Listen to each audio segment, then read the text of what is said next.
Good morning, friends. And this morning I am presenting an important poem from 12th class. And the name of the poem is Keeping Quiet by Pablo Neruda. I already taught all the remaining poems earlier. And this is the last poem from CBSE syllabus that I am going to teach here right now. Okay, now let us see at the screen.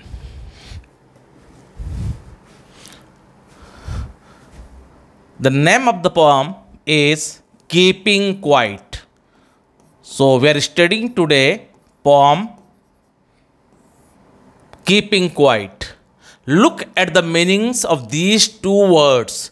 Keeping means रखना, carrying.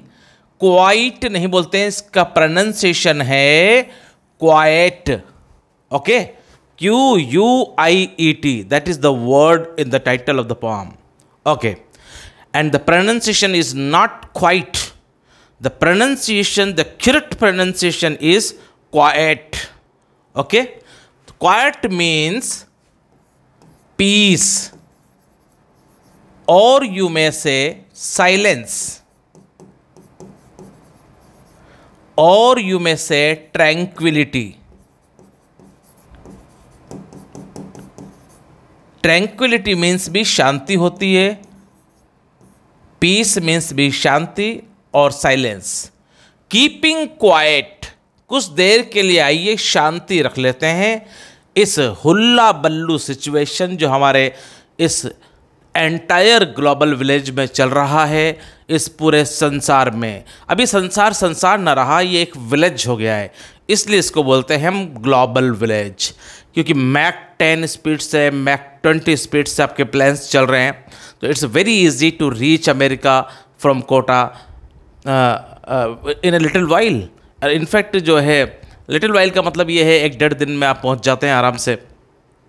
अब Mach 1 speed means 1200 kilometre per our.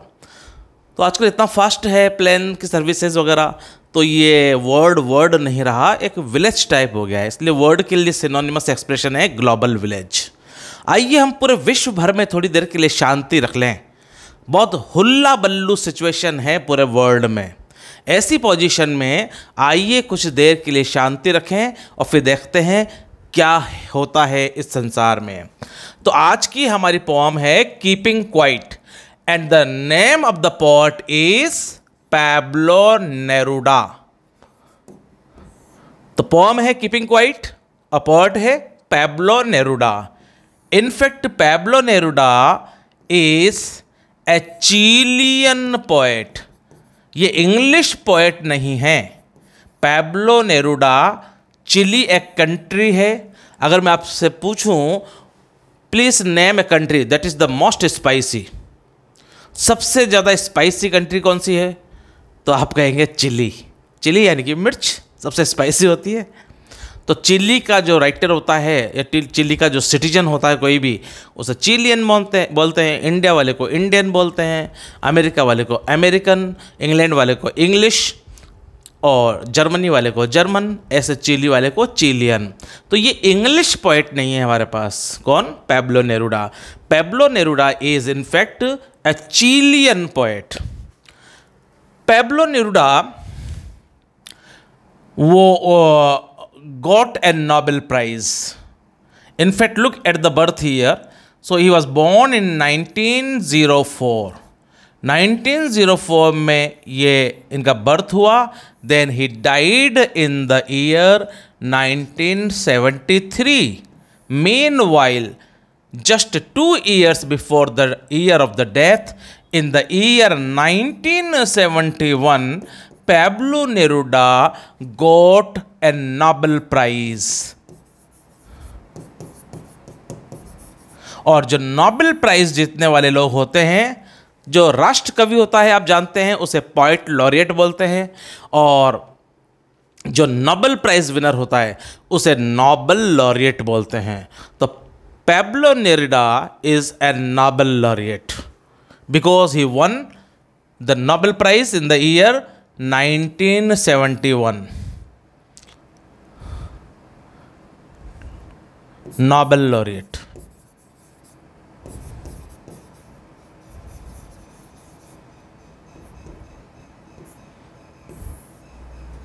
3-4 information मैंने clear की है आपको। Keeping means रखना, quiet pronunciation, then the meaning of quiet is peace, silence और tranquillity. ये tranquillity वही है जो राइडर लगाया है विलियम वर्ड्सवर्थ ने उनकी डेफिनेशन में, the spontaneous flow of the powerful emotions collected in tranquillity. Tranquillity means peace, silence, शांति। Now come to the point here. In fact, look at the theme. What is the theme of the poem? इस pome की theme है बेटा, ये anti war pome है, यानी कि war के अगेंस्ट में लिखी हुई ये पोम है। हमें वॉर से कुछ नहीं मिलने वाला है। Okay, there is hustle bustle all around the world, across the world there is a hullabaloo situation. धूम धड़ाका की स्थिति है and everybody is disturbed here, every nation is fighting with the other nations, rather all the nations are fighting with all the other nations there. वो लिखा भी है Auden ने, तो उनकी पोम है एक in memory of W.B. Yeats. Okay, 3rd year में पढ़ते हैं आप इसे, यूनिवर्सिटी ऑफ कोटा के सिलेबस में 6th सेमेस्टर के अंदर। प्रॉस एंड फिक्शन का जो पेपर है, सॉरी पोइट्री एंड ड्रामा का 5th सेमेस्टर के अंदर पोइट्री एंड ड्रामा में उन्होंने लिखा है ओडन ने कि all the nations of Europe bark, bark means भौंकना, एक दूसरे पे भौंक रहे हैं, लड़ रहे हैं, यानी कि बार्क या मेटाफर है। इट मीन्स सारे यूरोप के नेशंस लड़ रहे हैं। ये सिचुएशन वो डिस्कस कर रहे हैं 2nd वर्ल्ड वॉर की। All the nations of Europe bark, they are fighting in dark. अंधेरे में, आंखों पे पट्टी बंधी है, वो लड़ रहे हैं, उन्हें ये भी पता नहीं है किससे लड़ रहे हैं। That is the situation. तो ये एंटी वॉर पोएम है ओडन की, और ये पोएम जो है पैब्लो नेरुडा की, इसका फ्लेवर भी बिल्कुल वो का वही है, ओडन वाला। ओडन ने एक और पोएम लिखी है 2nd वर्ल्ड वॉर पे, September 1st 1939। उसी मिजाज की पोएम है ये anti war poem. Okay, now let us see at the screen. तो नेशनलिटी याद रखेंगे, चिलियन है। एक इसका जॉनरा और देख लें आप, कौन सी विधा में लिखी हुई पोएम है। ये क्वेश्चंस भी आ जाते हैं कई बार, भाई ये पोएम है कि ड्रामा है कि फिक्शन है। फिक्शन क्या होता है बेटा? Fiction means that is imaginary and that is in pros writing. Fiction के दो ही चीज़ें कहना है। फिक्शन कोई पूछे आपसे, फिक्शन हमेशा इमेजिनरी होता है और फिक्शन हमेशा प्रॉस राइटिंग में होता है। यानी कि कोई पोम कभी फिक्शन हो नहीं सकती और कोई रियलिस्टिक राइटिंग जो है वो यथार्थ पे लिखी हुई राइटिंग कभी फिक्शन हो नहीं सकती। यानी कि फिक्शन के जॉनराज आप कह सकते हैं novels and short stories. Essays fiction नहीं होते हैं, that is nonfiction prose writing दे है। पोम जो होती है मेट्रिकल फॉर्म में लिखी होती है, राइम पैटर्न मेंटेन करने होते हैं, इसमें पोएटिक लाइसेंस होता है, पोएटिक लिबर्टी होती है। इस तरह के जो मीटर सिस्टम को टेट्रामीटर, पेंटामीटर, हेक्सामीटर जो फॉलो करके लिखी जाती है उसे हम पोम कहते हैं। और जो स्पोकन फॉर्म है नॉन मेट्रिकल स्टाइल, जिसमें कोई मीटर नहीं होता है, मीटर तो वैसे फ्री वर्स में भी नहीं होता है जिसे वर्स लिबरे कहते हैं, लेकिन जिसमें कोई मीटर सिस्टम ना हो, जो स्पोकन फॉर्म के अंदर लिखी हो, सेंटेंस फॉर्म में, पैराग्राफ फॉर्म में, उसे हम प्रॉस राइटिंग कहते हैं, गद्य बोलते हैं हिंदी में। ये हमारी पोएम है, ये मेट्रिकल पोएम है।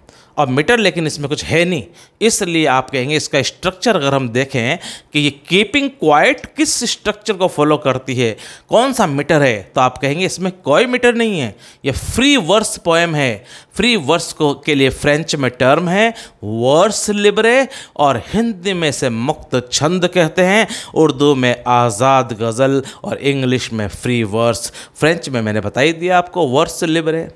और जो है इसका जॉनरा क्या है भाई, ये सोनेट है या ये बैलेड है या ये ड्रामा है, ये पोम है, ये ऐसे है, शॉर्ट स्टोरी है, 1 एक्ट प्ले है, क्या है? तो आप कहेंगे साहब ये जो है ये एक ओड है। तो ये याद रखिएगा आप, जॉनरा। जॉनरा यानी कि GENRE, जेनर नहीं बोलेंगे, genre. The correct pronunciation of this word is genre. Genre यानी कि विधा, कौन सी विधा, भाषा की कौन सी विधा में लिखी गई है ये पीस ऑफ राइटिंग, तो आप कहेंगे ये एक ओड है। अब ओड है तो थोड़ा डेफिनेशन देख लें। What is an ode? An ode is a long lyric poem. An ode is short lyric poem होता है सोनेट, और अगर लॉन्ग लिरिक पोम है तो उसे हम ओड कहते हैं। ओड की डेफिनेशन देखें आप। An ode is a long lyric poem, serious in subject, sedate in its style and elevated in its objectivity. यानी कि ऐसी कोई पोम जो बिल्कुल स्टाइल भी उसकी हाई हो, स्टेंजाज उसके एलेबोरेटेड हों, और जो है बिल्कुल सीरियस हो सब्जेक्ट में। तो तीन बात याद रखें। An ode is number 1 serious in subject, number 2 elevated यानी कि high in style, number 3 elaborated in its stanzaic form. Stanzaic यानी कि उसकी जो लाइन का स्ट्रक्चर है वो विस्तृत होता है, लंबी होती है पोम। और ऑड जो होता है वो किसी को एड्रेस करके लिखी जाती है। जैसे शैलेज ऑड देखेंगे आप, तो शैले का स्काइलार्क है तो वो स्काइलार्क को एड्रेस करके लिखेगा। किड्स के ऑड्स देखें आपने, ऑड ऑन इंडोलेंस आलस के ऊपर, ऑड ऑन मेलनकली यानी कि मेलनकली सैडनेस के ऊपर, ऑड टू ए नाइटिंगल के ऊपर, ऑड टू ए साइके। ये सब आपने देखा है। इधर आप देखें कॉलिंस की देखें, ऑड ऑन इवनिंग। तो ये सब क्या है, ऑड्स हैं। ऑड की डेफिनेशन मैंने आपको समझा दी शॉर्टकट में। आपके 12th क्लास में डेफिनेशन वगैरह आएगी नहीं, इसलिए मैं बोर्ड पे लिखे नहीं देता हूँ इसको, और आप वैसे ही आप चाहे तो पॉज करके नोट कर लीजिएगा। जो मैंने डिफाइन किया है अभी एग्जैक्टली यही डेफिनेशन आपको मिलने वाली है। Now come to the text. तो जॉनरा लिख लीजिए आप, ऑड। क्या जॉनरा है बेटा इसका? कीपिंग क्वाइट किस विधा में लिखी हुई है? ये ऑड है। ये थीम क्या है? Anti war. और मीटर क्या है इसका? ये भी देख लीजिए आप। What is the metre of this poem? तो आप कहेंगे मीटर क्या है? मीटर है इसका फ्री वर्स। यानी कि फ्री वर्स का मतलब है कोई मीटर फॉलो नहीं कर रही है। एक लाइन छोटी हो सकती है, एक बड़ी, फिर छोटी, फिर छोटी, फिर बड़ी, फिर और बड़ी, और बड़ी, फिर छोटी, ऐसा कोई सेट पैटर्न नहीं है। फ्री वर्स के लिए फ्रेंच टर्म है, मैंने बताया अभी आपको, वर्स लिबरे। और इसको हिंदी में आप कहेंगे मुक्त छंद, और उर्दू में कह सकते हो फ्री वर्स को आज़ाद गज़ल।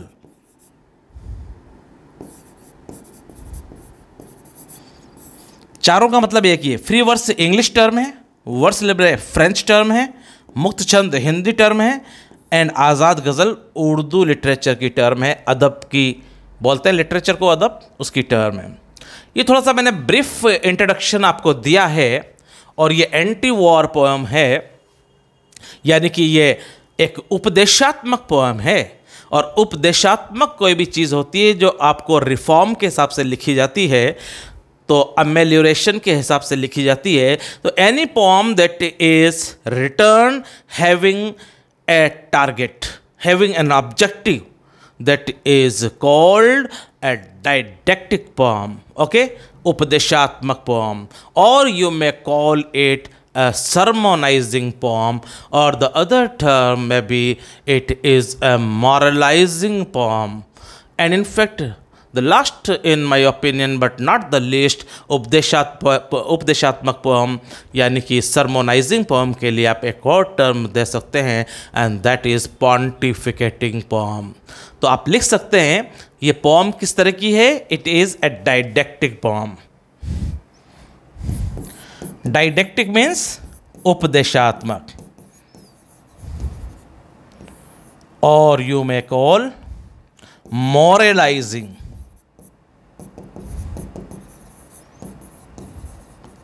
or you may call sermonizing,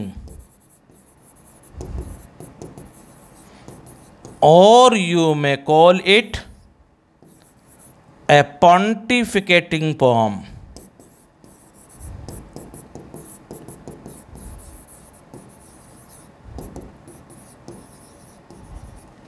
चारों टर्म का एक ही मीनिंग है उपदेशात्मक। ये कविता उपदेशात्मक है, इससे कुछ नसीहत मिलती है, मॉरल मिलता है हमें, इसलिए इसको मॉरलाइजिंग या पॉन्टिफिकेटिंग या डायडेक्टिंग या सरमोनाइजिंग पोम कहेंगे। ये थोड़े से छोटे छोटे से पीसेस ऑफ इंफॉर्मेशन हैं आपके पास में, तो ये आप देखें। Now it's time to come on the text there. Okay, अब टेक्स्ट देखते हैं पोम को, जो लिखा है क्या है। इसको मैं, आप चाहें तो स्क्रीनशॉट ले लीजिए, फिर मैं इसको क्लीन कर देता हूँ, बोर्ड को वाइप आउट कर देता हूँ। Okay,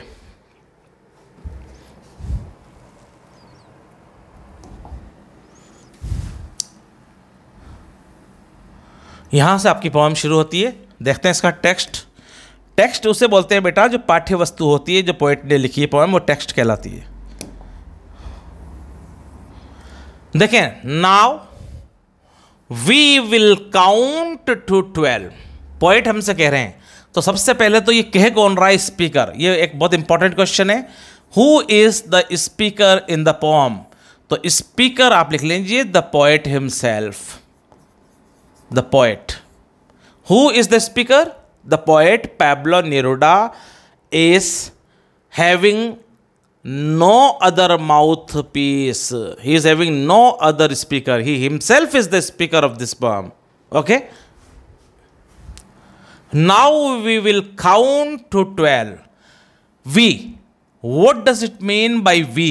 We means we all human beings. All the human beings. हम जितने भी मनुष्य प्रजाति के लोग हैं, आइए आज एक प्रॉमिस करते हैं, आइए आज हम यूनेनिमसली एक प्लान करते हैं, हम एक अहद करते हैं, अपने आप से एक वादा करते हैं कि हम विश्व भर के, इस प्लेनेट के, इस अर्थ के, इस संसार के, इस ग्लोबल विलेज के, इस संसार भर के सारे लोग, मनुष्य, एक लम्हे के लिए थोड़ी देर चुपचाप हो जाएं, खामोश हो जाएं। हमारी फैक्ट्रीज हम बंद कर दें, हमारी लैंग्वेजेस बातचीत करना हम बंद कर दें, बिल्कुल पीस मेंटेन कर लें, और फिर देखते हैं ये मोमेंट कैसा होगा जो शांति से भरा होगा पूरा विश्व का। That is the crux, that is the central point, and that is the gist of this poem. Okay, तो ओपनिंग लाइन के अंदर ही पोएट ने एक टेम्पो सेट कर दिया है, एक माहौल सेट कर दिया है पोएम का। नाउ वी विल काउंट, आइए हम गिनते हैं टू 12, 12 तक गिनने के लिए पोएट कह रहे हैं। कुछ तो उनको कहना ही है, तो 12 means for a little while. क्या ये 12 एक सिंबल है? लिख लीजिए, कौन सी लिटरेरी टर्म है ये? एक सिंबल है, ये एक संकेत है। सिंबल भी आपका एक लिटरेरी टर्म होता है इंग्लिश लिटरेचर में। For a little while, little का प्रोनाउंसिएशन लिटिल नहीं होता है, सिंगल सिलेबिक वर्ड है little. Little, for a little while, little while means थोड़ी देर के लिए। इस थोड़ी देर को उन्होंने 12 कह दिया। क्यों? क्योंकि काउंट करते हैं हम तो घड़ी में 12 आवर्स होते हैं। वैसे भी ज़ोडिएक साइंस 12 ये है आपके। तो अब आपके जो है 12 एक होल नंबर है घड़ी के अंदर। तो मतलब ये वो 12 नहीं कहते तो 10 कहते, फिर आप 10 कहते तो बोलते 10 क्यों कहा, फिर आप वो बोलते 8 तो आप कहते 8 क्यों कहा, कुछ तो कहना था, 12 कह दिया। ये एक सिंबल है, ये एक संकेत है, ये एक एपिथेट कह सकते हैं आप उसको लिटरेचर में, लिटरेरी टर्म्स में। अब ये जो है 12 उन्होंने वॉच से टाइमिंग के हिसाब से एक सिंबल ले लिया है। Who is the most symbolic poet in literature? तो आप कहेंगे मिस्टर W.B. येट्स। W.B. येट्स के बहुत सारे सिंबल्स हैं, जैसे स्वान, जैसे टावर, बाइजेंटियम, आप पढ़ेंगे जब पोस्ट ग्रेजुएशन में आएंगे। तो who is the symbolic poet, सबसे ज़्यादा सिंबल्स किसने यूज़ किए हैं? तो आप कहेंगे W.B. येट्स ने। T.S. एलियट ने भी किए हैं। तो यहाँ पर जो है 12 एक सिंबल है, जो लोग समझते हैं सिंबल को वो समझ जाएंगे। और यहाँ 12 का मतलब 12 नहीं है एक्चुअली, 12 का मतलब फॉर ए लिटिल वाइल, थोड़ी देर के लिए। कितनी थोड़ी देर? What is the time duration? क्या होता है थोड़ी देर? थोड़ी देर वही होता है जितने टाइम में आप अपने आप को मेडिटेट करने में कामयाब रहें। मेडिटेशन यानी कि आप ध्यान लगा सकें, उतनी देर तक चुपचाप बैठ जाएं। यानी कि विश्व भर के लोग, अगर आप 5 सेकंड में कंसंट्रेट कर पा रहे हैं तो वो 12 का मतलब 5 सेकंड है। और अगर आपको घंटा भर लग रहा है कॉन्सेंट्रेट करने में, ध्यान लगाने में, मेडिटेशन करने में, तो आप घंटा भर कहें। ओके, तो यहाँ 12 का मतलब है ए लिटिल वाइल, थोड़ी देर के लिए। और क्या करेंगे हम? खामोश हो जाएं, यानी कि ध्यान लगा लें, यानी कि कॉन्सेंट्रेट कर लें। Now will count to 12। अब आइए हम 12 तक गिनती गिनते हैं। And we will all keep still. Still means silence, और हम बिल्कुल खामोश हो जाएं, पीस मेंटेन कर लें, और साथ में इंट्रोस्पेक्शन भी कर लें, अंतः मनन भी कर लें, अपने मन के अंदर झांक के भी देख लें। तो इंट्रोस्पेक्शन का टाइम चाहिए ये, ताकि हम, और ये कैसे होगा इंट्रोस्पेक्शन? मेडिटेशन से। और मेडिटेशन कह दीजिए, यानी कि ध्यान लगाना। अरे ध्यान में आकर बैठ गए हो तुम भी ना, ध्यान में आकर बैठ गए हो तुम भी ना, मुझे मुसलसल देख रहे हो तुम भी ना। मुसलसल मीन्स कंटिन्यूअस। तो ध्यान लगाकर जब आप बैठ जाएंगे तो उसे मेडिटेशन कहेंगे। और मेडिटेशन का रिक्वायर्ड टाइम क्या है? क्वेश्चन आएगा तो आप बोलेंगे 12। अब 12 की यूनिट तो इन्होंने मेंशन की नहीं है कि 12 सेकंड या 12 मिनट या 12 आवर्स। तो 12 एक सिंबल है, मैंने बता दिया आपको। इसका the only possible explanation for this word 12 is that it is having a literary, it is in the form of a literary term, and that is said to be an example of symbol और epithet. देखें आप, still means खामोश, silence. आइए 12 तक गिनते हैं और खामोशी से बैठ जाते हैं। साइलेंस, पीस, ट्रैंक्विलिटी, थोड़ी सी शांति मेंटेन कर लें, और इंट्रोस्पेक्शन भी कर लें, अंतःमनन, अपने मन के अंदर झांक के भी देख लें हम। फॉर वंस, एक बार, on the face of the earth. Face of the earth means इस जमीन के ऊपर। Earth means planet. क्या होता है अर्थ? प्लेनेट यानी कि ग्रह, और मीन्स वर्ल्ड, ये संसार। यानी कि फेस ऑफ द अर्थ, संसार भर में, यानी कि ये जो शांति मेंटेन करने का प्रोसेस है, 12 तक काउंट करेंगे। We have to count up to 12, और ये 12 रिक्वायर्ड टाइम है for collecting the concentration, for having the meditation. In order to collect our own concentration, it is the minimum required time that is in the form of symbol. It may vary person to person. हो सकता है कुछ लोग जल्दी ध्यान लगा लें, कुछ लेट। उन्होंने कहा पर जब भी है एक टाइम फिक्स कर लो, और फिर सब पूरे विश्व भर के लोग बिल्कुल स्टिल, खामोशी से सब काम बंद करके बैठ जाएं थोड़ी देर के लिए, और फिर देखते हैं हम क्या चेंजेस होते हैं, कैसा लगता है ये संसार। एक एक्सपेरिमेंट तो कर सकते हैं ना हम इसको, तो एक एक्सपेरिमेंट हम कर लें इसको। क्या है ये? फेस ऑफ द अर्थ। और ये एक्सपेरिमेंट जो करेंगे खामोश होने का, 12 तक काउंट करने का, ये एक्सपेरिमेंट लोकेलिटी बेस्ड नहीं होना चाहिए।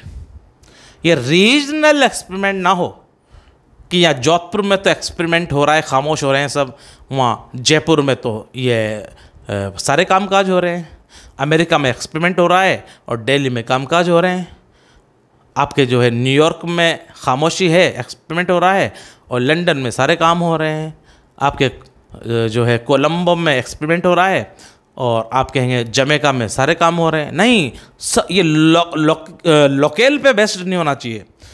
The silence must be maintain across the world.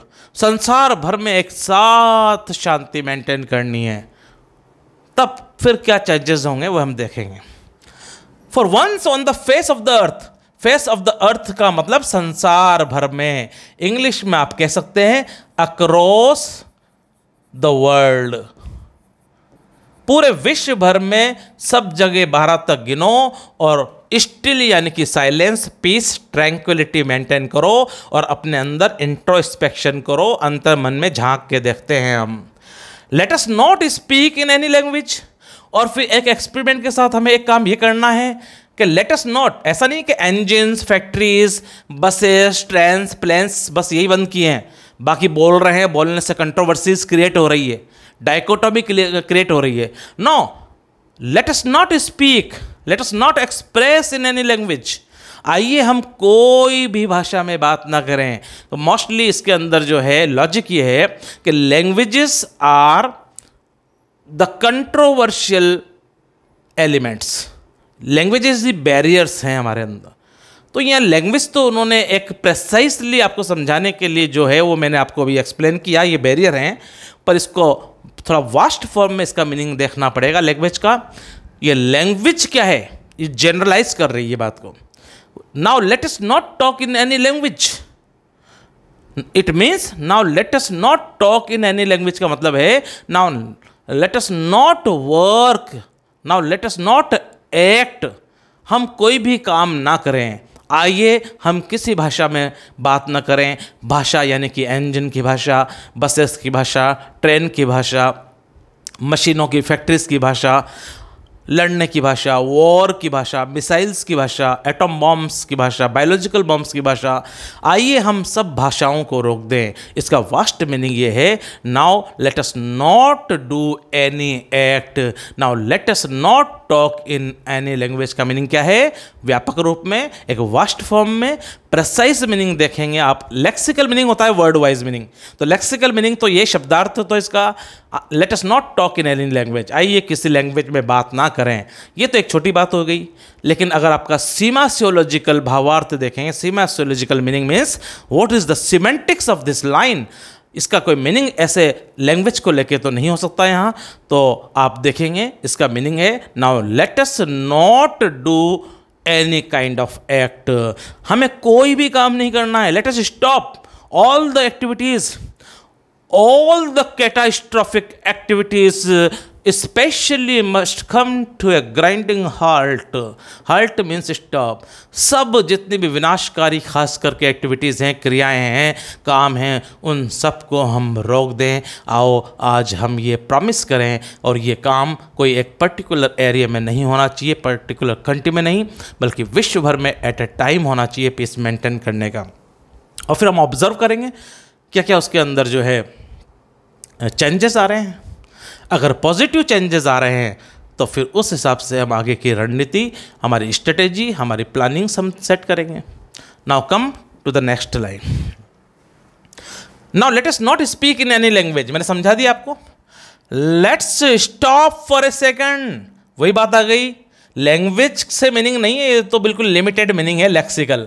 इसका सीमासियोलॉजिकल भावार्थ है late us not do any act.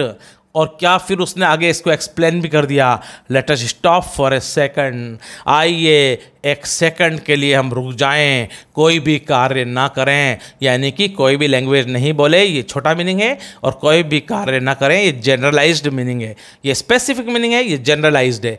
ये लेक्सिकल मीनिंग है, ये सीमासियोलॉजिकल मीनिंग है। ये शब्दार्थ है, ये भावार्थ है। ओके, ये ऑब्जेक्टिव है। यहाँ पे सेकंड फिर आपका सिंबल हो गया, संकेत, जो WBS यूज करते हैं, और सिंबल का मीनिंग भी वही है, फॉर ए लिटिल वाइल, जो कि मीनिंग 12 का है।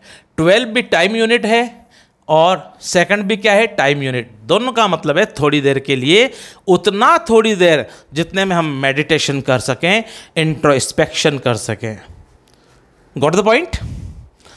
बाय द वे, जो लोग नए व्यूवर्स हैं उनके लिए मैं इंट्रोड्यूस कर दूं मेरे को। This is professor Parvez English वाला from Kota, and in fact my channel's name is professor Parvez English वाला Kota. So please subscribe my channel, like it, share it, और बेल भी बजा दीजिए, ताकि जो जो हम वीडियोस डालेंगे उसके नोटिफिकेशंस आपके मोबाइल की स्क्रीन पे ऑटोमेटिकली अपेयर हो जाएंगे, और आपको सर्च नहीं करना पड़ेगा। अभी मैं आपकी 12th क्लास के लिए प्रोस के जो हैं आपके चैप्टर, जैसे द लास्ट लेसन वगैरह सब मैं डालने वाला हूँ।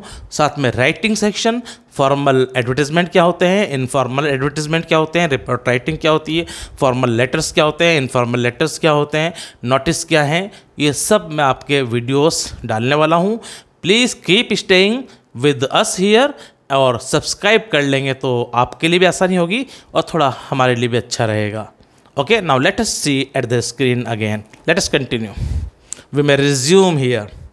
And not move our arms.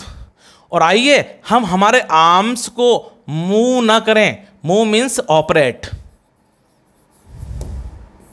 अब आर्म्स के दो मीनिंग हैं यहाँ पे।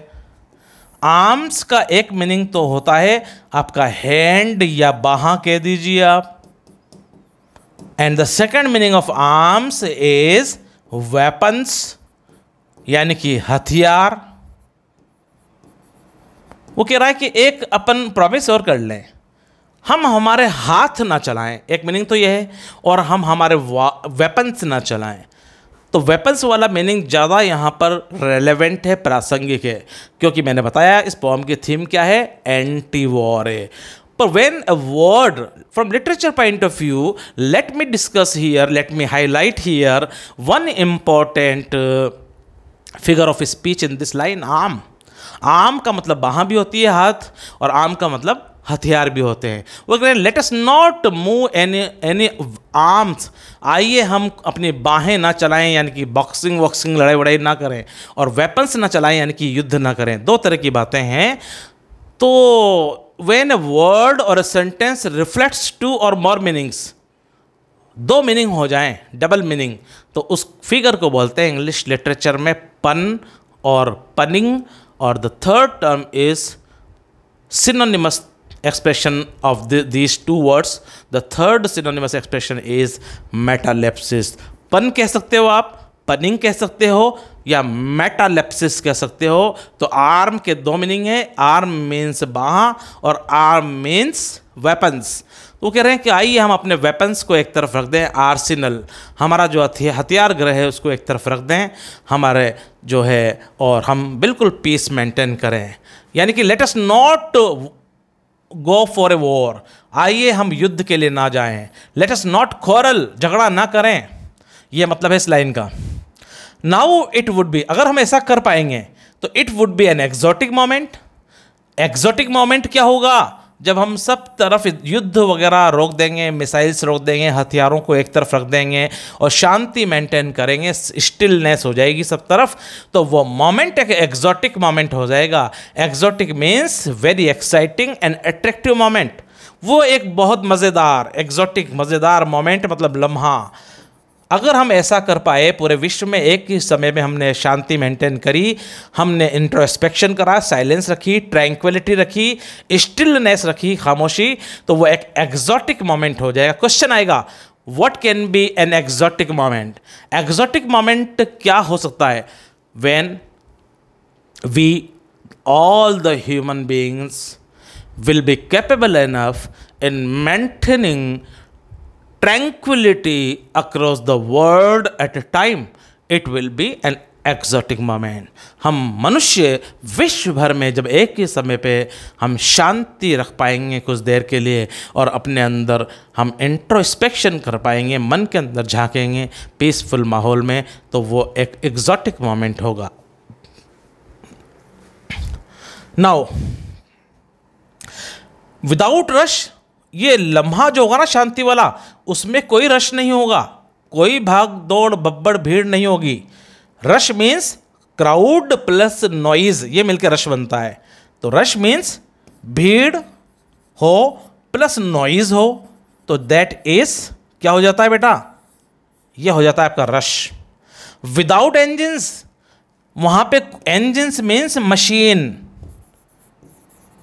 ये भी आपका सिंबल है। This poem is loaded with A number of symbols. कोई इंजिन्स नहीं चलना चाहिए उस शांति के माहौल में, सारी फैक्ट्रियां बंद हो जाना चाहिए, और सारे एरोप्लेन, चॉपर, हेलीकॉप्टर जिसे बोलते हैं हम, ये प्लेन्स, बसेस, टेम्पो, कार, सारे वर्क सब बंद हो जाएं, सब इंजन्स। और इंजन तो एक सिंबल है।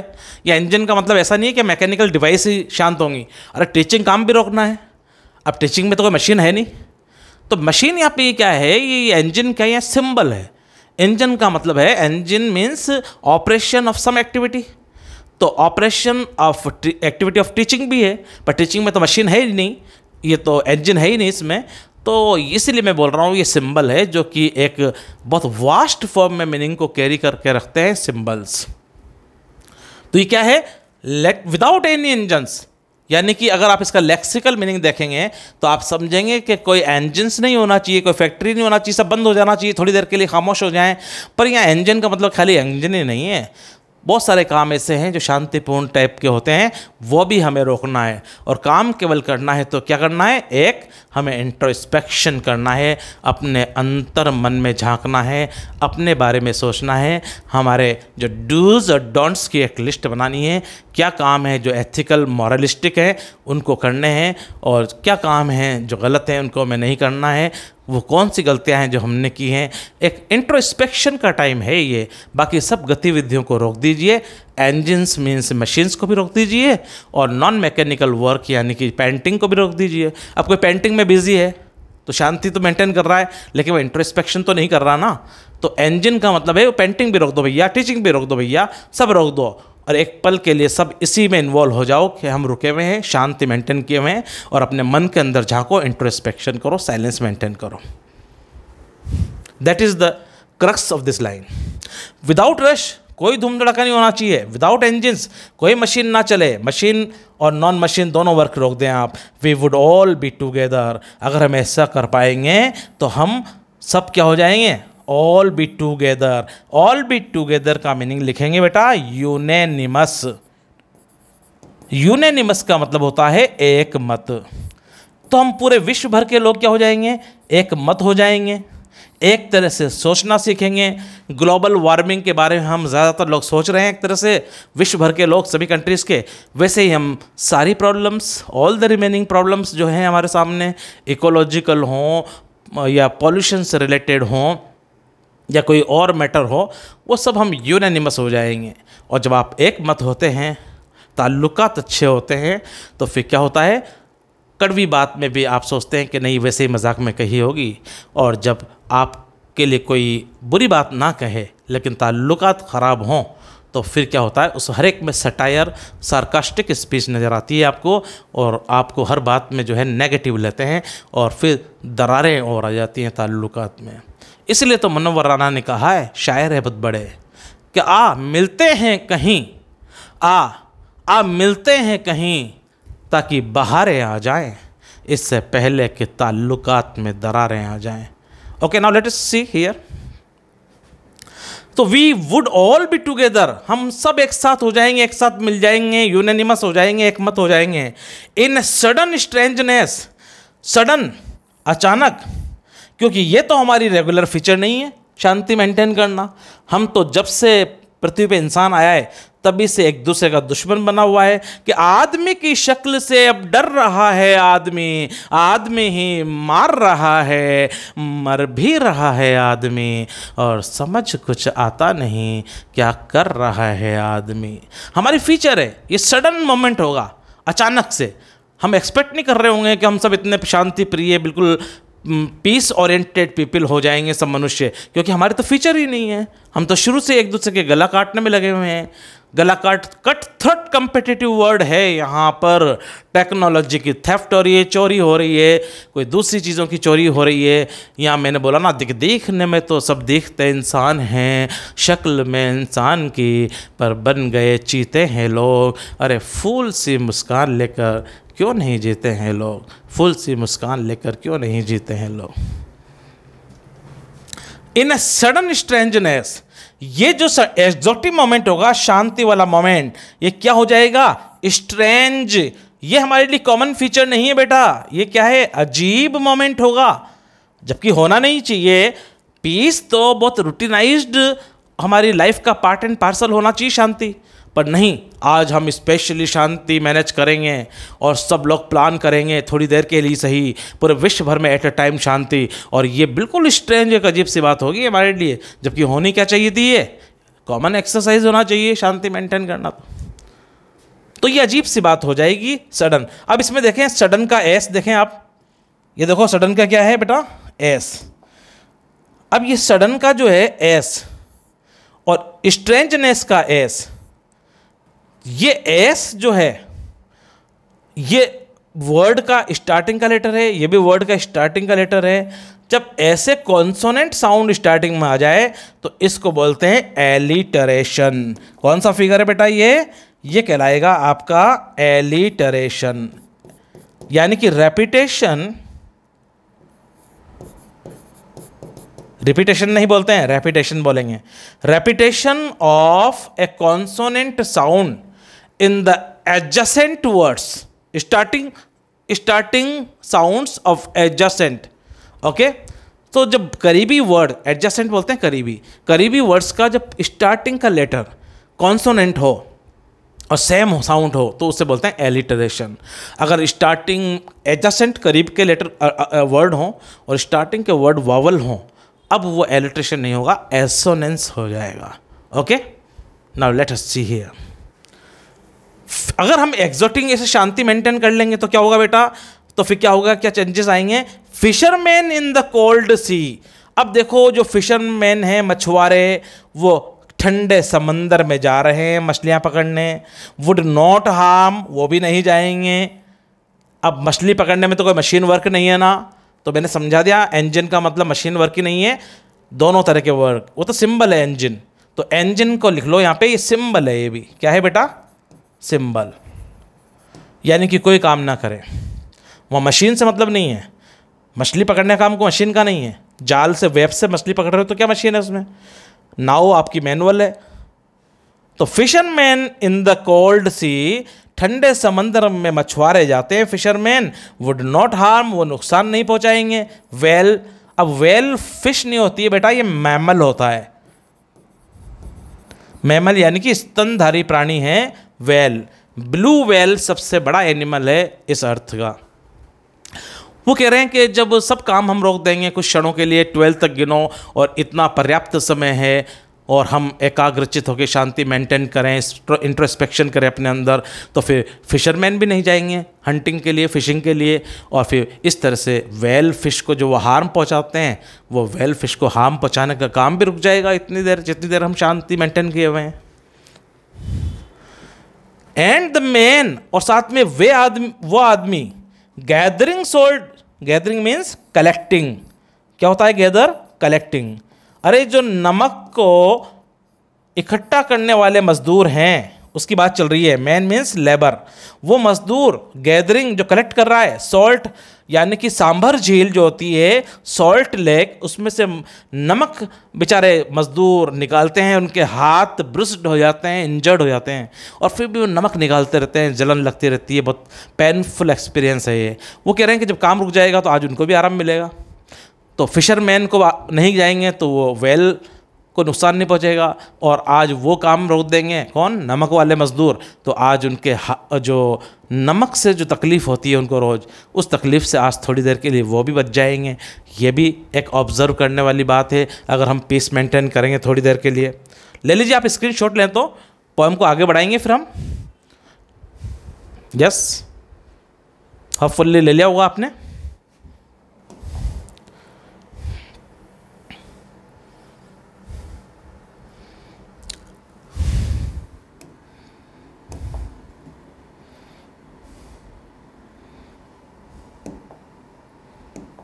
देखिए, दोस्त वे लोग हु प्रिपेयर, जो प्रिपेयर करते हैं, तैयारियां करते हैं किस चीज की?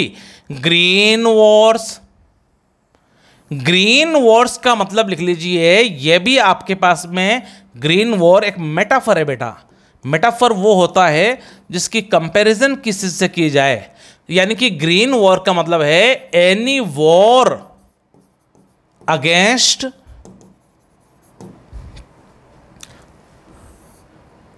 इकोलॉजी, एनवायरनमेंट, यानी कि आपका जो एनवायरनमेंट है, इकोलॉजिकल बैलेंस है। कोई भी जब वॉर करते हैं, आप एटम बम ब्लास्ट करते हैं, तो वहां की इकोलॉजिकल पॉल्यूशन, ये एनवायरनमेंट, ये क्या होता है? डिस्टर्ब होता है। मैंने लिखा ही ये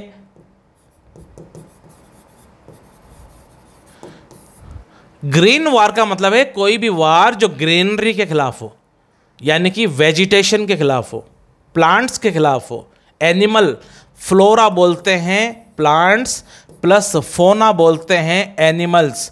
फ्लोरा एंड फोना भाई फ्लोरा है मेन, तो पर फोना तो अपना आप ही अटैच रहेगा फूड चेन के द्वारा, फूड चेन से कोई भी वार जो होता है ना उससे फूड चेन डिस्टर्ब हो जाती है, फ्लोरा डिस्टर्ब हो जाता है, फोना डिस्टर्ब हो जाता है, फाइनली एनवायरनमेंट डिस्टर्ब हो जाता है, इकोलॉजिकल इम्बैलेंस वहां पर क्रिएट होता है, उसको कहा गया है ग्रीन वॉर। तो ग्रीन वॉर का क्या एक्सप्लेनेशन है ये मैंने यहाँ समझाया है आपको, और ग्रीन वॉर यहाँ पे मेटाफर है। Green war is a metaphorical expression that includes with in itself any war, any negative work that is done to destroy the greenery, the pollution, the environment, the ecological balance, deliberately or reluctantly।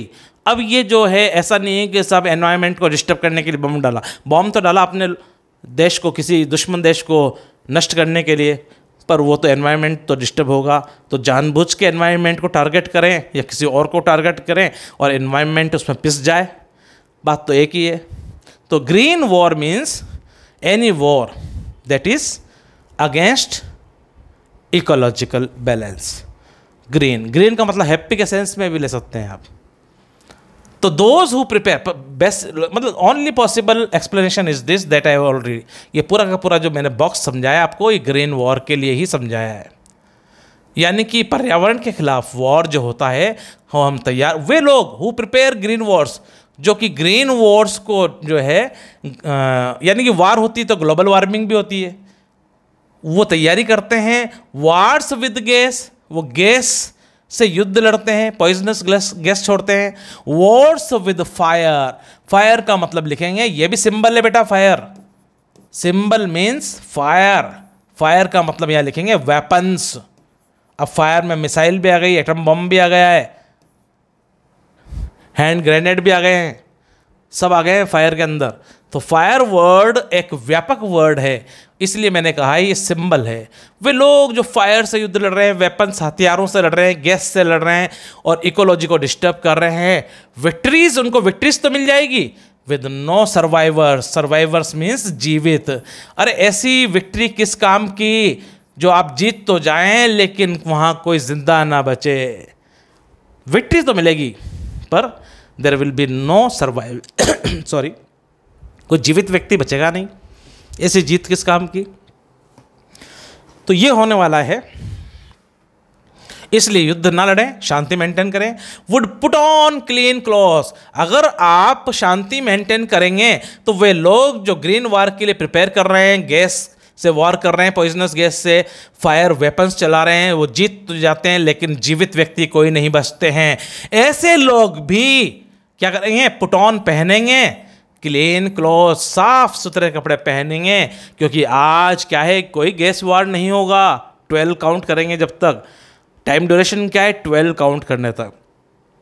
आज कोई fire युद्ध नहीं होगा, किसी तरह की बातचीत नहीं होगी, किसी तरह का कोई काम नहीं होगा और पूर्ण रूप से एब्सोल्यूट पीस मेंटेन करनी है। तो वो डेंजरस लोग, वो खतरनाक लोग जो कि कैटास्ट्रॉफिक डायलेपिडेटेड सिचुएशंस के अंदर इन्वॉल्व रहते हैं, डिजास्टर्स एक्टिविटीज़ करते हैं, वे लोग भी आज क्या करेंगे, क्लीन क्लॉथ्स, साफ सुथरे कपड़े पहन के आएंगे, जैसा कि बेल्ज़ेबब पहना करते थे वहाँ स्वर्ग लोक में। सिल्क बोलते हैं लस्ट्रस, चमकदार, लस्ट्रस ट्रांसडेंटल रॉब्स, मीमांसात्मकता, सफ़ेद सिल्क की ड्रेस पहन के रहते थे बेल्ज़ेबब। आज नरक में पड़े हुए हैं सैटर्न की कंपनी ज्वाइन करने की वजह से। तो आप पहचानने में नहीं आ रहे हो बेल्ज़ेबब कौन हो, आप तो वहाँ पे ट्रांसडेंटल लस्ट्रस वाइट सिल्क पहन के रहते थे। तो आज वे लोग जो युद्ध लड़ रहे हैं, बेल्ज़ेबब टाइप शैतान के लोग जो लड़ते थे, अगर हम शांति मेंटेन कर लें 12 तक तो कुछ देर के लिए वो भी एक पीसफुल माहौल में आ जाएंगे और क्लीन क्लॉथ्स पहन के उनको भी टाइम मिलेगा शांति से जीने का। 12 तक काउंट करके तो देखिए आप, एक पीस मेंटेन करके तो देखिए एट ए टाइम पूरे विश्व भर में, तो वो खतरनाक लड़ने वाले लोग भी एक शानदार चमचमाते हुए ट्रांसडेंटल कपड़े पहन के, ट्रांसडेंटल रॉब होते ही ड्रेस, ROBE, वो पहन के जो है आपको नज़र आएंगे। वो भी उनके अंदर भी एक चेंज होगा, उनके अंदर भी एक ट्रांसफॉर्मेशन आ जाएगा। ओके, जिस तरह से एक डाकू थे अंगुलीमाल, बाद में जो है वो बहुत अच्छे बन गए। ऐसे ट्रांसफॉर्म आ जाता है आदमी के अंदर, चेंज आ जाता है पर्सनैलिटी में। देखें तो सही, पीस मेंटेन करके। Put on clean, put on मतलब पहनना। पुट ऑन के लिए एक अच्छा वर्ड और है डॉन, और डॉन बना है do on. Do plus on means कपड़े पहनना। कपड़े उतारने के लिए बोलेंगे डॉफ, यानी कि डू प्लस ऑफ। और शर्टिंग के लिए होता है डू प्लस इन। ओके, तो would put on clean clothes and walk, और चलेंगे वो अबाउट विद देयर ब्रदर्स। और सभी लोगों को के लिए उनके मन में क्या फीलिंग आ जाएगी बेटा? सभी लोगों के लिए उनके मन में फीलिंग आ जाएगी, सभी लोग हमारे ब्रदर्स हैं। एक दूसरे देश के लोग अपने आप को ब्रदर मानना शुरू कर देंगे। इन द भाईचारा, ब्रदर मीन्स फ्रेटर्निटी की फीलिंग आ जाएगी लड़ने वाले लोगों में भी, अगर हम थोड़ी देर के लिए शांति मेंटेन करें पूरे वर्ल्ड में। In the shade doing nothing, shade means shadow, और सब लोग धूप से हटके छाया में आ जाएंगे।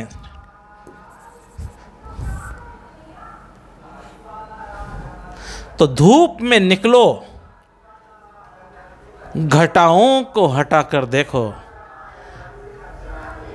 धूप में निकलो, घटाओं को हटाकर देखो, और जिंदगी क्या है किताबों को हटाकर देखो। किताबों से लाइफ नहीं चलती है।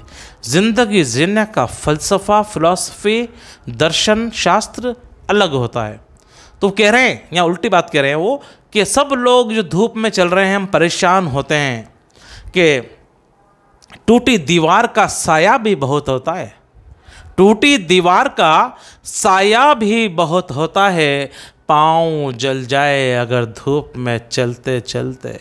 वो कह रहे हम टूटी दीवार है ये थोड़ी देर के लिए अगर हम शांति मेंटेन कर लें, क्योंकि हम तो धूप में पसीने पसीने हो रहे हैं, परेशान हो रहे हैं, लड़ रहे हैं, युद्ध एक दूसरे से परेशान हो रहे हैं।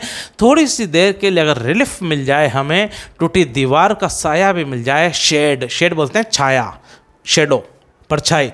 थोड़ी देर के लिए हमें छाया, शेड मीन्स छाया मिल जाए, उस टूटी दीवार का साया भी मिल जाए। तो शेड क्या है बेटा? ये पीस, शांति थोड़ी देर के लिए हम मेंटेन करेंगे। तो व्हाट आई वांट, वो कह रहा है कि आप शायद मेरा अर्थ समझे नहीं। What I want should not be confused with total inactivity. That is very important line, बहुत मीनिंग ओरिएंटेड लाइन है। अब मैं ये कह रहा हूँ आप कुछ ना करें, आप ड्राइंग भी ना करें, आप पेंटिंग भी ना करें, आप जो है मेडिटेशन करें, इंजन्स, फैक्ट्रीज वगैरह सब, ड्राइविंग, बसेस, टीचिंग प्रोसेस सब रोक दें। माफ़ कीजिएगा, आप कहीं गलत तो नहीं समझ रहे हैं मुझे? ऐसा तो नहीं है आप सोच रहे हैं सारी एक्टिविटीज़ को रोकना चाहता है आदमी पैब्लो नेरूडा। मेरा मीनिंग या टोटल इनएक्टिविटी से नहीं है। टोटल इनएक्टिविटी मीन्स टोटली सब एक्टिविटीज़ को बंद कर दें, that is not my real meaning. आप पहले try to understand what I want to see in the real sense, then please reach on a certain conclusion. मेरा मीनिंग यहाँ पे टोटल इनएक्टिविटी से नहीं है, life is what is about, क्योंकि जिंदगी तो अपने रास्ते पे हर पल आगे बढ़ती ही रहती है। Robert Frost rightly says in his famous poem Birches that is written on the region of New England, birches are the trees that are always ice loaded. Birches की स्विंगिंग करना बहुत पसंद करते थे। वो कहते थे I would like to be a swinger, I was a swinger. मैं भी एक इन शाखाओं पे झूला झूलता रहता था, उस शेफर्ड बॉय की तरह जो शायद अकेला आता है और उसे बेसबॉल, टेनिस, फुटबॉल, सॉकर खेलने का मौका तो नहीं मिलता है। He has developed A solitary game that is swinging. शाखाओं पर चढ़ता है, फिर कूद जाता है, और वो इतना परफेक्ट स्विंगर हो गया है। और वो कह रहा है क्या, जब मैं शहर में थक जाता हूँ, रॉबर्ट फ्रॉस्ट कहते हैं बर्चेस पोएम में, तो मुझे भी याद आती है कि मैं वापस स्विंगिंग करूँ उन न्यू इंग्लैंड अमेरिका के जो स्टेट्स हैं वहाँ जाकर, और मैं भी उस नॉस्टैल्जिक हूँ, मैं बहुत मिस कर रहा हूँ स्विंगिंग को। पर वो एक बात बहुत इंपॉर्टेंट कहते हैं लास्ट में कंक्लूडिंग लाइन्स में कि swinging earth is the right place to live in, कि मैं स्विंगिंग करके, जब स्विंगिंग करेंगे तो मैं अर्थ से ऊपर जाऊंगा पेड़ पे चढ़ के और शाखाओं पे चलता हुआ आऊंगा और फिर नीचे कूद जाऊंगा सोमर साल्टिंग गुलामंडी खा के। तो अर्थ पे से दूर जाना तो हाफ वे है, पर मैं वापस आना भी चाहूंगा। Earth is the right place to live in on. अगर मैं ऊपर चढ़ूं और ऊपर से वापस ना आ पाऊं तो मेरी हाफ विश फुलफिल होगी, क्योंकि मेरी आधी इच्छा फिर ये भी है कि मैं ऊपर से वापस पृथ्वी पे भी आना चाहता हूँ, क्योंकि पृथ्वी एक राइट प्लेस है ज़िंदगी जीने के लिए। ये ऑप्टिमिस्टिक लाइन है, आशावादी लिए हुए, जैसे if winter comes can spring be far by and Shelley rightly says in is ode और टू ए स्काईलार्क। और टू ए स्काईलार्क में शेले भी कहते हैं। ये भी बड़ी ऑप्टिमिस्टिक लाइन है। वैसे ऑप्टिमिस्टिक पोएट तो आपके पास में कौन है? आपके पास है रॉबर्ट ब्राउनिंग। ओके, तो रॉबर्ट ब्राउनिंग भी कहते हैं once I was a fighter, one fight more the last and the best. मैं तो पहले भी एक फाइटर था, हो जाए आखिरी फाइट सबसे बेस्ट और सबसे लास्ट फाइट होने वाली। तो ये जब भी जिंदगी करियर से आप लड़ें, नीट दे रहे हैं तो ये समझें लास्ट फाइट है, आईआईटी दे रहे हैं तो ये समझिए लास्ट फाइट है मेरी, कोई एग्जाम दे रहे हैं इट इज़ द लास्ट और बेस्ट होना चाहिए फाइट अपनी। I was ever a fighter, हम मनुष्य हमेशा फाइटर रहे हैं। The last fight the best, one fight more, एक फाइट हो, एक चांस, एक अटेम्प्ट और हो जाए नीट का, आरएस का, आईएएस का, और वो कैसा होना चाहिए? The last and the best, last हो और बेस्ट भी हो। वो कहते हैं ना, मिल्खा सिंह फिल्म का एक डायलॉग मुझे बहुत अच्छा लगा, और जिस तरह से फरहान खान ने उसको डिलीवर किया है, I like Farhan's acting very much. Emotions create करते हैं कैरेक्टर में। तो वो जब पाकिस्तान में जाते हैं और रेस लड़ते हैं, मिल्खा सिंह फिल्म की बात कर रहा हूँ मैं, भाग मिल्खा, कौन सी फिल्म आई थी, तो कहता है पाकिस्तान का रेसर, मिल्खा ये तुम्हारी आखिरी रेस है, यहाँ तक सब ऑर्डिनरी था। अब जब मिल्खा सिंह उसको जवाब देते हैं, वहाँ एकदम से मैं थ्रिल्ड एक्साइटेड हो गया, बिल्कुल रोंगटे खड़े हो गए, जिस तरह का जवाब उन्होंने जिस पैशन से दिया है। डायलॉग में भी दम है और डायलॉग की अदायगी में भी दम था। आप देखें फिल्म को जिसकी मैं बात कर रहा हूँ, तो जैसे वो बोलता है उसका राइवल रेसर मिल्खा का कि मिल्खा तुम्हारी आखिरी रेस है ये, और रेस भी पाकिस्तान में थी, तो मिल्खा कहते हैं दौड़ूंगा भी वैसे ही, यानी कि आखिरी है तो फिर तैयार रहे तू बेटा, दौड़ूंगा भी मैं ऐसे ही जैसे आखिरी है, पूरी जान लगा के। तो जिस तरह से उन्होंने कहा है, जिस तरह से मैंने कहा दौड़ूंगा भी वैसे ही, मिल्खा का जवाब था, ये जवाब ने मुझे बहुत थ्रिल कर दिया था फिल्म देखते वक्त।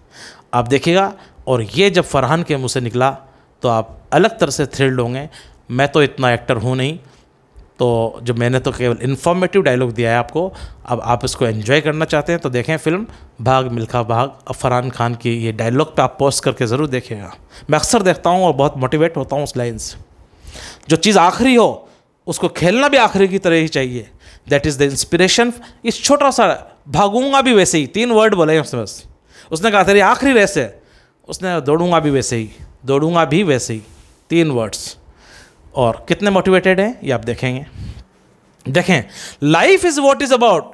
रॉबर्ट फ्रॉस्ट कह रहे हैं कि earth is the right place to live in. अरे भाई, पृथ्वी से मैं दूर तो जाना चाहता हूँ स्विंगिंग करके, पर वापस पृथ्वी पे आना चाहता हूँ। हम कोटा से गोवा तो घूमना जाना चाहते हैं, पर गोवा में ही कोई हमें पकड़ के बिठा ले तो हाफ विश ही होगी गोवा घूमने की। अरे भैया, गोवा से मैंने 15 दिन 8 दिन रह के वापस कोटा भी तो आना है, तभी तो मज़ा आया ना घूमने का।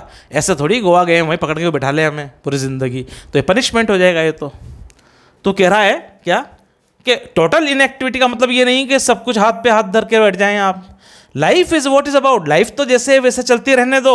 मेरा मैसेज है कि थोड़ी देर आप पीस मेंटेन करें, पर टोटल इनएक्टिविटी का मेरा मैसेज नहीं है। That is the semantics of this poem. Semantics बोलते हैं भावार्थ। If we were not so single minded about keeping our lives moving and for once would do nothing, perhaps a huge silence. देखिए, इसको लेते हैं अपन ऊपर।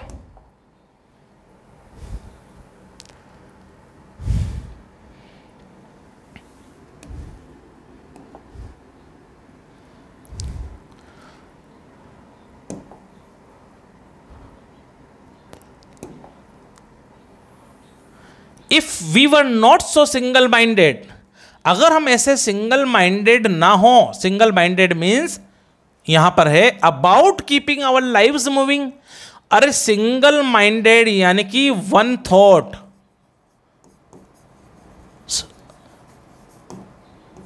वन टारगेट, हमारा तो एक ही टारगेट है सभी लोगों का, और वो टारगेट क्या है, यहां एक्सप्लेनेशन शुरू होता है।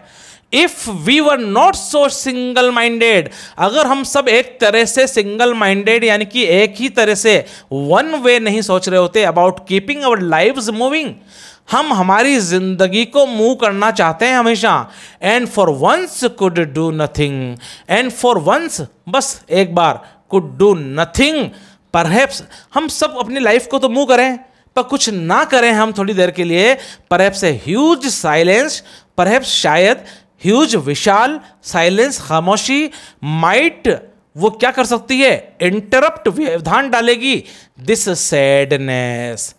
देखिए मीनिंग, चारों लाइन का मीनिंग एक ही है, फ्लो में है चारों लाइन। वो कह रहे हैं कि हम सिंगल माइंडेड हैं, वन थॉट रखे हुए हैं, किसके, विश्व भर के लोगों के लिए, सभी देशों के लिए वन टारगेट है, दैट इज मटेरियलिज्म। मटेरियलिज्म, पैसे के पीछे पागल भौतिकवादिता जो है, हम स्पिरिट आत्मा को, सुख को छोड़कर मटेरियल के सुख में आ गए, मटेरियलिस्टिक हो गए हैं और सिंगल माइंडेड है। हर आदमी बड़ा ऑफिसर बनना चाह रहा है, ज़्यादा पैसे कमाना चाह रहा है, ज़्यादा फ्लैट्स, ज़्यादा बड़ी बड़ी कारें, लग्जरी सोफाज, ये सब आदमी कर रहा है मटेरियलिस्टिक। वन थॉट किस मामले में, हम सब मटेरियलिस्टिक हैं, और ये मटेरियलिस्टिक का से हमारे अंदर क्या गई है, मेलनकली।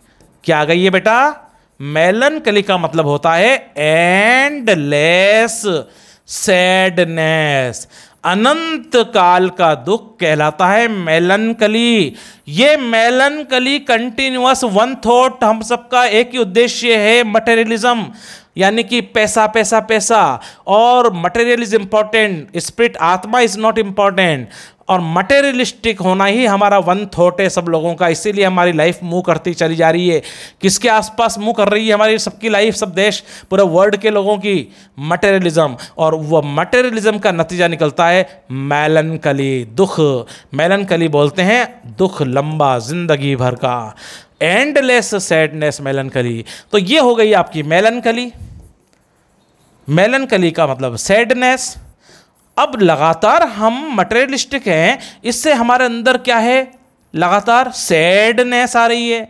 इस सैडनेस में जो कंटिन्यू चल रही है बेटा, देखो यहां है पोएम का सार, जस्ट क्रक्स, ये हमारी लंबी चल रही है मेलनकली, और थोड़ी देर के लिए हमने यहां साइलेंस मेंटेन कर ली।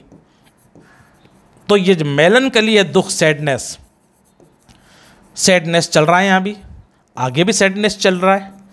किस वजह से, क्योंकि हम मटेरियलिस्टिक हैं, और बीच में ये क्या हो जाएगा, इंटरप्शन, व्यवधान आ गया। किस में, दुख के माहौल में, क्या मेंटेन करने से, साइलेंस।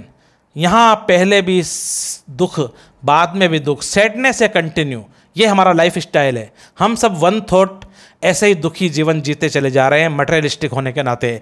और अगर हम 12 तक गिनेंगे, थोड़ी देर पीस, ट्रैंक्विलिटी, साइलेंस मेंटेन करेंगे, तो इस सैडनेस में थोड़ी देर के लिए रुकावट आएगी, क्योंकि बीच में क्या गया, इंटरप्शन। इंटरप्शन किसकी फॉर्म में है, ये साइलेंस, शांति के सेंस में।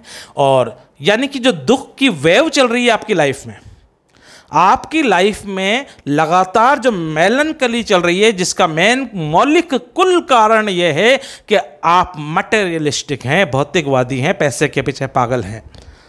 How much land does a man need, Leo Tolstoy कहते हैं, आखिर एक आदमी को जीने के लिए कितनी ज़मीन की ज़रूरत है, और वो कहते हैं लास्ट में, only 6 feet land a man requires from his head to heel. सर से लेके एड़ी तक कुल 6 फुट ज़मीन की ज़रूरत होती है बस। लेकिन ज़िंदगी भर हम भू माफियाओं की तरह मारे मारे फिरते हैं। सुबह होती है और शाम होती है, ज़िंदगी यूं तमाम होती है कि 2 गज सही पर ये मेरी मिल्कियत तो है मौत तूने मुझे ज़मींदार कर दिया। 6 फुट ज़मीन तो सबको मिलनी है, चिता पे भी और कब्र में भी। अरे हमें कितनी ज़मीन चाहिए, 6 feet ओनली, और 6 feet तो भूमिहीन किसान को भी मिल जाती है जिसके पास 1 इंच ज़मीन नहीं है। मरने के बाद तो मिलनी है ना, तो 6 feet ज़मीन लेके ही तो मरता है आदमी, चाहे उसके पास जिंदा रहे तब 1 इंच ज़मीन ना हो। तो किसी शायर ने सही कहा है ये, तो 2 गज ज़मीन ही सही, मगर ये मेरी मिल्कियत तो है मौत, तूने मुझे ज़मींदार कर दिया। मौत आती है तो ज़मींदार बना के चली जाती है, 6 फुट ज़मीन का अधिकारी बना जाती है। हमें चिता या कब्र की ज़मीन की बात हो रही है यहाँ पे। देखें आप, डेथ, इंटरप्शन, तो लगातार ट्रेन किसकी चल रही है बेटा? आपकी दुख की, सैडनेस की। और इसमें इंटरप्शन क्या गया? जब आपने 12 तक गिना और पीस मेंटेन करी, शांति, तो दुख के माहौल में थोड़ी देर के लिए शांति आ गई, उस इंटरप्शन की बात हो रही है। तो इंटरप्शन वर्ड को देखें आप, इंटरप्ट दिस सैडनेस। लाइफ कौन सी सैडनेस? हमारी जिंदगी सैडनेस से चल रही है क्योंकि हम मटेरियलिस्टिक हैं, और उसके अंदर सैडनेस की जो लीनियर लाइन है लंबी, उसमें कुछ व्यवधान आ जाएगा बीच में। वो व्यवधान होगा 12 तक हम गिनेंगे, थोड़ी पीस मेंटेन करेंगे। तो यहाँ इंटरप्ट वर्ड जो है उसकी टोन तो नेगेटिव होती है, लेकिन यहाँ पोएटिक टोन इस वर्ड की कैसी है? ये इंटरप्शन आपके लिए अच्छा है कि बुरा है? तो इसकी पोएटिक टोन है, लिख लीजिए पॉजिटिव। वैसे डिक्शनरी के हिसाब से इंटरप्ट वर्ड की टोन नेगेटिव होती है, पर यहाँ पे इंटरप्ट वर्ड की टोन इस पोएम में सिमेंटिक्स भावार्थ के हिसाब से पॉजिटिव है, क्योंकि माहौल तो दुख का है और उसमें हमने शांति मेंटेन करी तो वो इंटरप्शन आ गया। इंटरप्शन किस में आया? दुख में। तो अच्छी तो बात है, इंटरप्शन आना चाहिए ना दुख में। और इंटरप्शन किसका आया? खुशी। कोई भूखा हो और भूख के अंदर इंटरप्शन आ जाए क्योंकि बीच में उसने कुछ खा ली जलेबियाँ, तो जलेबी खाना तो अच्छा हुआ ना। यह जो इंटरप्शन है वो है आपका शांति, जो 12 तक हम गिनेंगे, 12 तक। तो जो है ये लाइन क्लियर हुई आपकी? Of never understanding our selves and of threatening our selves with death. और जब हम बिल्कुल शांति से रहेंगे तो खतरनाक लोग भी साफ कपड़े पहन के रहेंगे, और फिर क्या हो जाएगा? इंटरप्शन आ जाएगा शांति में। Of never understanding our selves, और हम अपने आप को नहीं समझ पाएंगे जब इंट्रोस्पेक्शन करने बैठेंगे कि हम हैं क्या। And of the threatening our selves with death, और वो डेथ जो है वो हमें बिल्कुल थ्रेटन नहीं कर पाएगी फिर, आवर सेल्स विद डेथ, क्योंकि हम जो हैं वो क्या करते हैं?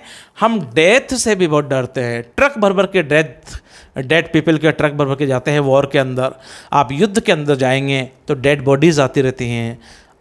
तो आप देखेंगे वो कह रहा है of never understanding our selves, हम अपने आप को नहीं समझ पाएंगे। And of threatening our selves, और हम अपने आप को क्यों थ्रेटन करते हैं? विद डेथ, एक दूसरे को मौत की हम धमकियाँ देते रहते हैं, वो हम समझ नहीं पाएंगे इंट्रोस्पेक्शन करेंगे तो।